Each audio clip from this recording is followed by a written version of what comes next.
I never imagined that things would go so far. I never imagined that I, Elena, a 42-year-old woman, who had built her life on a foundation of predictability and quiet compromise could be capable of. The sun was a relentless burning. I over the pristine white sand beach. The murmur of the turquoise waves filled the air, and I was there trapped in a moment that I still don't quite understand. A moment that would unravel the very fabric of my existence. We had traveled to the coast to a secluded villa, nestled in paradise with my husband Miguel and his 19-year-old son Javier. It was a journey to strengthen ties, or so I had told myself. But the ties that were strengthened were not the ones I intended. This is not an easy story to share. It's a confession, a story about a woman who was starving in a gilded cage, and the young man who offered her a taste of something wild, something forbidden, something that would ultimately consume her. It's a story about the dangerous, intoxicating moment a boundary is crossed, and the world you knew is shattered forever. Before we dive into this inescapable heat, I want to invite you to join our community. If you believe in the power of telling true, unfiltered stories about the complexities of the human heart, please take a moment to like this video, subscribe to our channel, and click that notification bell. Your support allows us to continue this journey. Our marriage, Miguel's and mine, hadn't died a sudden violent death. It had simply faded, like a photograph left out in the sun for too long. The vibrant colors of our early passion had bleached into pale, washed-out shades of companionship. He was a good man, a successful man, a man who provided a beautiful home and a comfortable life. But he had long ago stopped seeing me.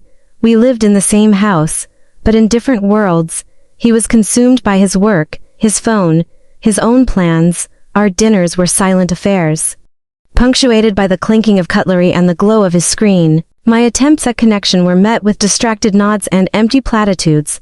I was the ghost in my own life, a well-cared-for piece of furniture in a museum of a marriage. This trip was my idea, my last desperate attempt to find a spark, any spark in the ashes of our intimacy. A week in paradise, just the three of us. A chance to reconnect, to remember who we used to be. Miguel had agreed with a characteristic shrug, his attention already elsewhere.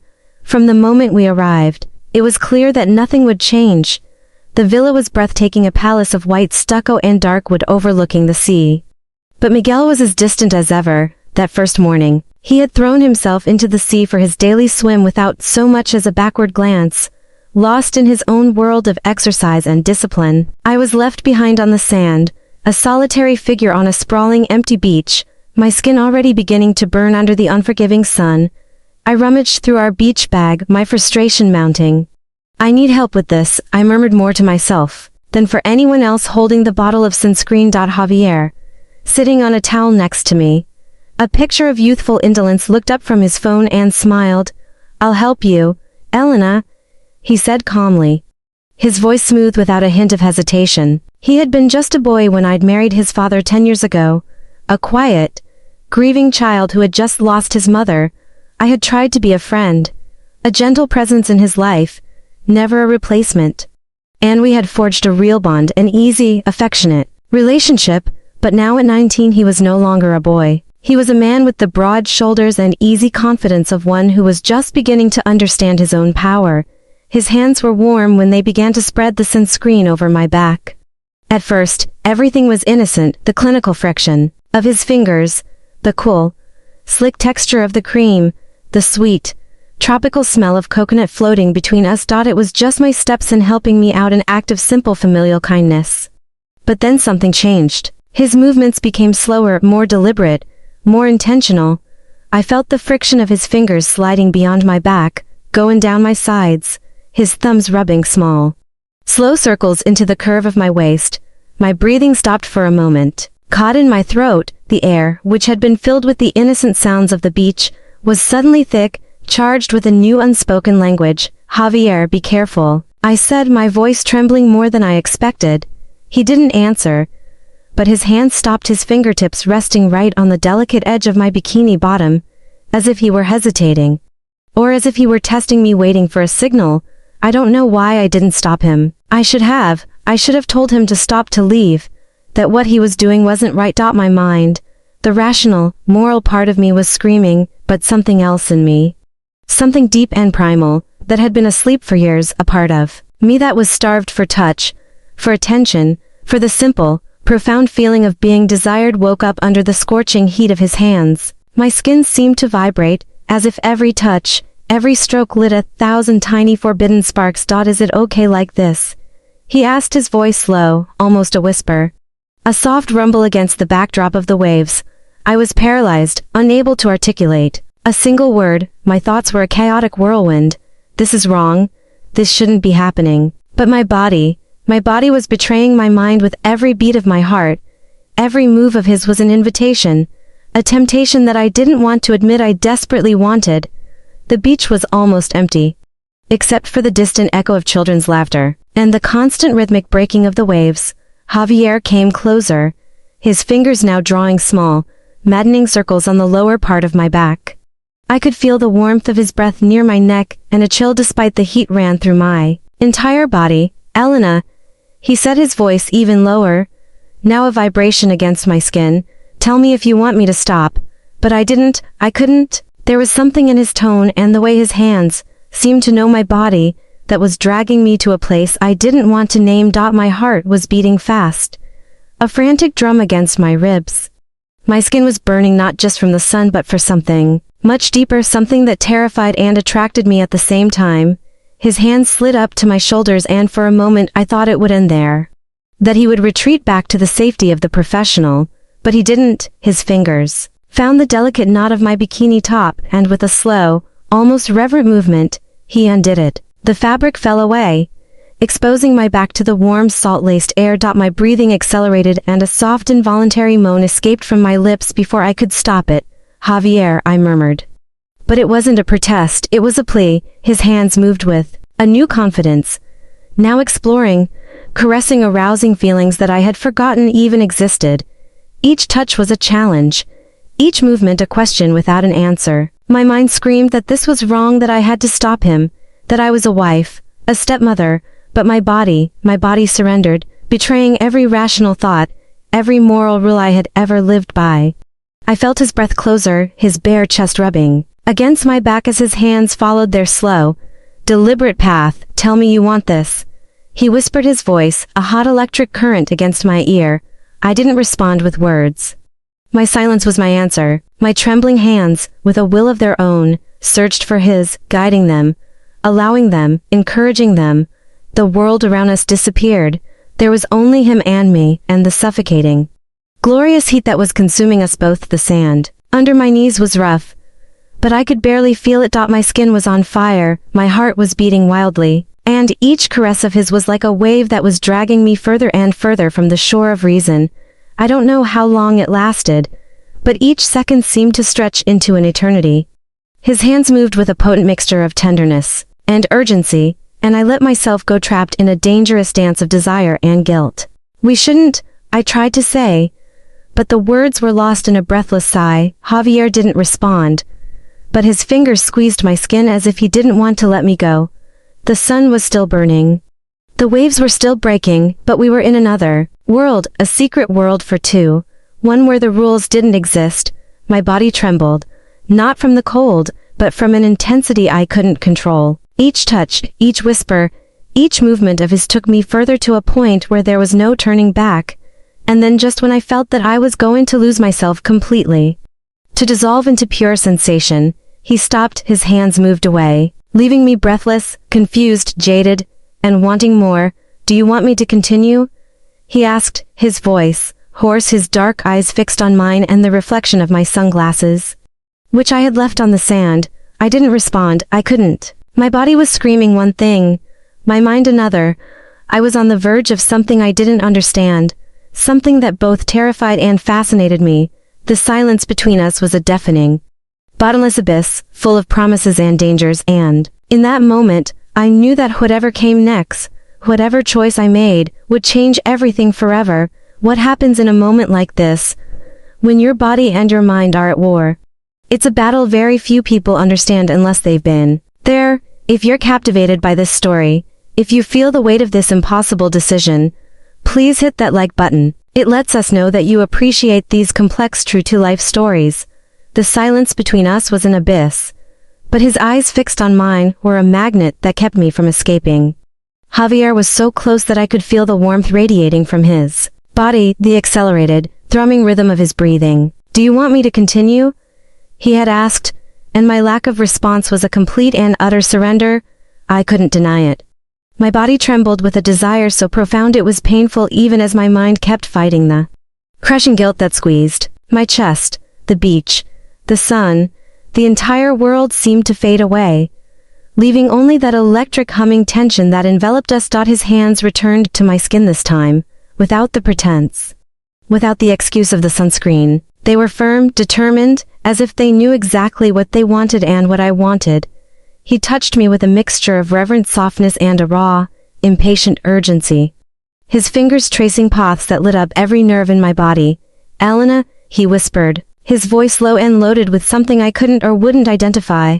"I'm not going to stop unless you ask me to." But I didn't want to. Every touch of his was like a wave that was dragging me deeper into this forbidden ocean. And I, against everything I knew was right, against every vow I had ever made, let myself go. My trembling hands, with a life of their own, found his chest. The warm, taut skin under my fingers made me shudder. It wasn't just the physical contact anymore.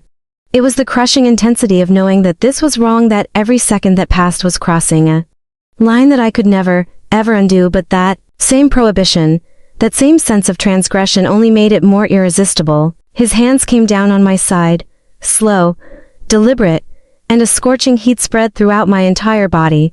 My breathing became interrupted, shallow gasps. My lips let out a sigh that I couldn't contain.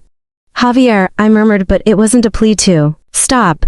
It was an invitation. He understood. His body drew closer until there was no space left between us. I felt the friction of his skin against mine, the warmth of his breath on my neck. His hands explored me with a confidence that completely disarmed me, sliding down my waist, my hips awakening sensations that had been asleep dormant for years. Every movement of his was rhythmic, like a slow, hypnotic dance that accelerated with every beat of my heart. My skin burned not just because of the sun, but because of sheer intensity of what was happening between us. "Tell me you feel it," he whispered, his voice a vibration against my ear. "Tell me, Elena." "I feel it," I admitted, my voice barely a thread, a ghost of its former self. It was true. I felt it all, the heat, the desire, the guilt that twisted inside me like a venomous snake. But also the exhilarating liberation of letting go. My hands clung to his shoulders, as if I needed to anchor myself to something real, something that would prevent me from losing myself completely. But I was already lost. His lips touched my clavicle, a soft, wet contact that made me arch my back unintentionally. Every caress of his was a spark, every whisper a flame that fed a fire I could no longer control. The rhythm of our movements became faster, more urgent, more desperate. The sand under us creaked with our weight, but I barely noticed. My body was responding to him in a way that I could not ignore, moving to the beat of his hands, of his breathing. There was a shocking perfect synchrony in our dance, a connection that went far beyond the physical, but the voice of reason was also still there in my head. A faint scream telling me that this was a mistake, that it had to stop. However, every time I tried to listen to that voice, his hands, his mouth, his body would bring me back, anchoring me to that moment, to that overwhelming desire that was consuming me. "You are so beautiful," he murmured against my skin, and his words struck me with an unexpected powerful force. No one had spoken to me like that for years. Not with that intensity, not with that raw, unvarnished desire. I felt a knot form in my stomach, a tangled mixture of deep shame and intoxicating pleasure. My hands slipped to his back, feeling the tension of his muscles, the heat of his skin. I did not want to think about Miguel. I did not want to think about what this meant, about the inevitable consequences. I just wanted to feel, even for just a moment, that freedom that I had forgotten, that feeling of being truly, intensely alive. The climax came like a powerful cresting wave, not only physical, but emotional. My body trembled uncontrollably, my breathing broke, and for a moment everything else in the world disappeared. Javier was there, holding me, his breath as agitated as mine. We were left like this, motionless, to bodies entangled on the sand, trapped in the quiet humming echo of what had just happened. But even in that moment of postcoital calm, the guilt began to filter back in like a cold, creeping shadow, that I could not ignore. What have we done? I murmured the words more for myself than for him. Javier didn't answer, but his hands were still resting on my waist, as if he didn't want to let me go. The sun was still burning. The waves were still breaking, but the world was no longer the same. I slowly moved away, my body still trembling, my mind a chaotic whirlwind of emotions. Javier looked at me, his dark eyes full of something I couldn't decipher, desire, regret, both. Don't say anything, he whispered, and I felt, because there were no words for what I was feeling. The guilt was a physical weight, but the desire was still burning, and that terrifying contradiction left me breathless. We got up, adjusting our clothes in a thick, heavy silence, as if the simple act of covering ourselves could somehow erase what had just happened. But we could not, I knew it. And the worst thing was that deep down, a secret shameful part of me didn't want to erase it. There was something in that intensity and that transgression that had made me feel more alive than I had in a decade, and that terrified me more than anything else. The silence between us on the walk back to the villa was dense, as if the air itself carried the weight of our shared secret. I adjusted my bikini with trembling hands, avoiding Javier's gaze. He stood up, shaking the sand from his shorts, and for a moment it seemed that everything could return to normal. That we could just pretend that nothing had happened, but something inside me had broken. Or perhaps had awakened. That night, while Miguel slept peacefully beside me, his familiar steady breathing a rhythm of a life that no longer felt like mine, I could not close my eyes. My mind was a cinema replaying every moment on the beach, Javier's hands, his voice, whispering my name, the shocking, exhilarating way my body had surrendered. I tried to convince myself that it had been a mistake, a moment of sun-drenched madness. But when Javier looked at me the next day during breakfast with that new, knowing spark in his eyes, I knew it would not be so easy to leave it behind. "Did you sleep well, Elena?" he asked, his tone perfectly innocent, but his eyes full of a shared, dangerous intention. My heart turned over in my chest. Yes, I lied, feeling the hot blush rise to my cheeks. The following days were a dangerous, intoxicating dance.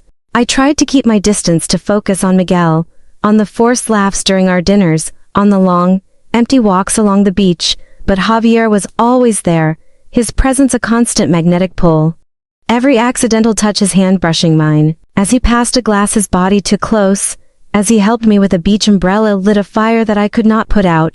And the worst part was, I didn't want to put it out. The guilt was still there, a constant, twisting knot in my stomach, but the desire was stronger, more insistent, more demanding. It was as if a part of me had been awakened that I didn't know existed, a part that was hungry and reckless. One afternoon, while Miguel was away on a deep-sea fishing trip he'd been excited about for weeks, Javier and I were left alone in the sprawling, silent villa. I was reading by the pool when he came out, a towel slung over his shoulder. "I need to talk to you," he said, his voice low, but with an urgency in it that made me shudder. "We shouldn't," I replied. But my words lacked any real conviction. He approached, sitting on the edge of the lounge chair next to mine, far too close. The air between us was charged again, buzzing with that same forbidden energy. "Tell me you don't want this," his eyes said, challenging mine. I couldn't answer, my silence was enough. His hands found my waist, and this time there were no excuses. No sunscreen, no deserted beach. It was just us in the cool shade of the villa's patio, with the quiet hum of the pool filter as our only witness. His fingers slipped under my dress. Slow and deliberate, as if he were tasting every inch of my skin. I felt the heat of his breath on my neck, the rhythm of his breathing accelerating with mine. "You are impossible to resist," he murmured, and his words hit me like a current. My body responded before my mind arching towards him, seeking more. Every movement of his was deliberate, a mixture of a deep aching tenderness and a raw, almost violent desire. My hands clung to his shoulders, feeling the tension of his muscles under my fingers.